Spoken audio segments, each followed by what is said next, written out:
tänane päev on Kõo piirkonna jaoks siiski mitmeski mõttes väga oluline, sest me asetame sümboolse nurgakivi ja ajakapsli täiesti uuele spetsiaalselt lasteaiale ehitatavale hoonele, mida siin piirkonnas enne olnud ei ole.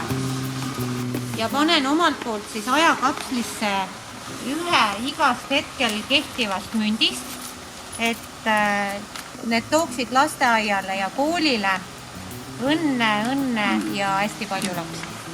Mul on kõige suurem heameel selle üle, et kohalik kogukond või kogukonna liidrid suutsid omavahel kokku leppida, et muudame tänast süsteemi või asukohtasid ruumidel ja hoonetel. Vallavalitsuse poolt siis paneme viimase valla ajalehe. Paraku trükikojast ei olnud isegi sooja ajalehte ära võtta, et paneme septembri lehe. Ja nalja lotukest ja lapse rõõmu asukest.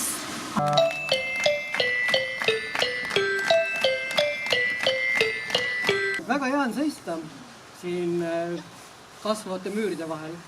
Olles ka ise aastal 83 siia kooli läinud, on siin eriti hea seista. Ja tahaks lisada ajakapslisse kõikide täna õppivate ja töötavate Kinivära kooli täiskasvanute ja õpilaste nime.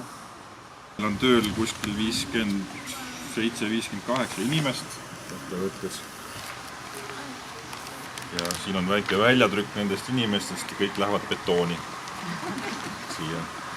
Meie paneme siis raamatukogu poolt Katriniga laupäevase ajalehe Sakala, et meil ikka lugejaid jätkuks. Ja Kõo raamatukogu eelmise aasta statistilise aruande, et siis võib-olla 60 aasta pärast on hea võrrelda, kui palju on kõik need näitajad tõusnud.